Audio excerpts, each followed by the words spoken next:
Shalom, everyone. The next chapter is talking about some things that we already talked about, especially the idea of concentrating and making sure that we are mentally fit, besides being physically fit, which we talked about, mentally fit for prayer, and for the sake of women's prayer, it is amazing that this whole page, daf brachot, daf 31a and b, is almost everything that we learned on that daf is from Hannah, the mother of Samuel. And so it starts with all these halachot that are not written as mitzvah or asur or chovah, but rather, these are good directions and good advice, what to do and what not to do.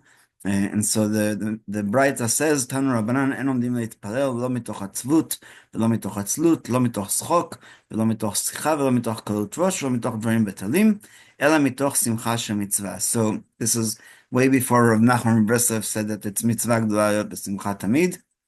But the sages taught one may neither stand to pray from an atmosphere of sorrow nor from an atmosphere of laziness. So if you just got bad news, or you're still struggling to get out of bed in the morning, then you have to get rid of that first before you're ready to pray. Nor from an atmosphere of laughter, nor from an atmosphere of conversation. At home, I think that's a little bit less relevant. Nor from an atmosphere of frivolity, nor from an atmosphere of purposeless matter. Rather, one should approach prayer from an atmosphere imbued in the happiness of about to performing a mitzvah.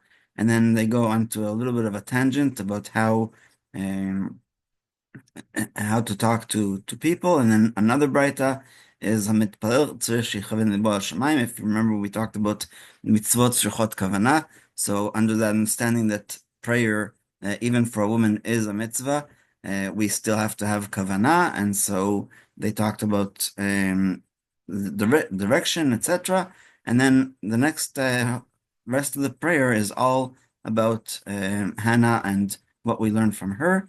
It says "Kvar mefurash yedei Chana," and that's a phrase that repeats again and again in on this page in that context. So, therefore, one must approach prayer out of happiness, knowing that she is about to be uplifted and brought closer to God. Even though she is closer already, but like I said, this is specifically for women. The sages further teach one should not pray out of laughter because laughter negates one's reverence for God, and one must pray out of a sense of awe and submission, nor amidst conversation, because conversation distracts one from her inner world. So if she was just talking on the phone or to somebody else there, then we have to settle it, end the conversation in a proper and respectful way, and then approach prayer. And prayer is supposed to emerge from the depths of one's soul, nor from frivolity and idle chatter, because prayer is based on the recognition of one's ability to do great things with her speech. And if she approaches prayer with idle words, she demonstrates that she does not value her speech. So we don't always have the exact words that we want to say. That's why we use a sidur, but that's the approach of the Gemara. In the prayer service for men, the sages instituted the recitation of joyful and heartwarming words prior to reciting the Amidah, the Psukei de Zimra. And before the Mincha Amidah, we say Ashrei. Although women are not obligated to recite these prayers, it is at least incumbent upon every woman to pause for a few seconds about the amount of time it takes to walk the distance of 4 amot, 6 feet, before praying in order to settle her mind. The pious people of Yor would greatly augment their preparation for prayer, spending a full hour. It doesn't mean necessarily an hour of 60 minutes. It might be an hour of what's called sha'az manit, a halachic hour, because even in Yeshivot of Chabad, they don't start praying before they spend at least half an hour or 3/4 of an hour studying Chassidut. I think that is part of this idea, directing their hearts towards their Father in heaven before praying. If a woman plans on giving tzedakah, whether by putting money in a tzedakah box in her house or by writing a check for a donation, it is best that she does so before praying so that she enters her prayer with the joy of having performed a mitzvah. And women traditionally also put money in the pushka before candle lighting. Furthermore, when one beseeches God for kindness and compassion, it is appropriate that she first give something of hers to the needy.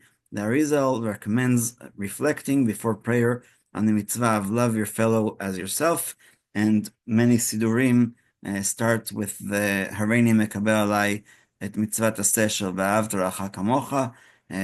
It's just because it's now more prevalent in conservative and reform communities doesn't mean that we can't follow this great custom, which is a great Torah principle, as all prayers are formulated in the plural because we pray for the nation as a whole.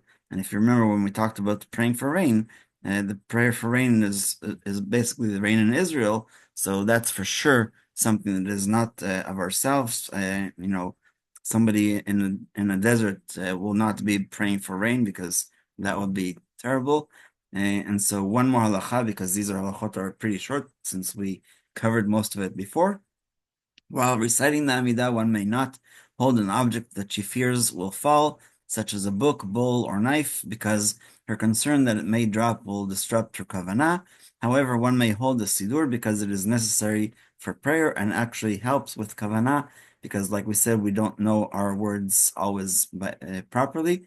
Even while reciting other parts of the prayer service, it is good to be careful about this. L'chatchila, one should not hold anything in her hand while reciting the Amidah, not even a valueless object, about which one is not concerned, for it is not respectful to stand in front of God while holding something extraneous.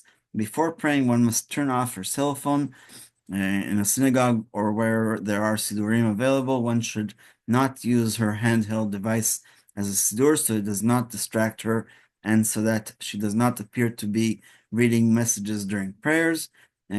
So I'll just say that this is Rabbi Melamed's custom, even at home. But I was told by one of the rabbis in Efrat that if you have an old phone that does not have any kind of interruptions of calls or emails, and you have your siddur on it, and it tells you exactly what the prayers for that day is, specifically if there's special additions or submissions, subtractions, and also the Shir Shiyom, etc., then he actually recommends that you can use that as long as people around you, if you are in a public place, know that you're not checking your messages, and it's very clear that they can see the screen that it's your siddur.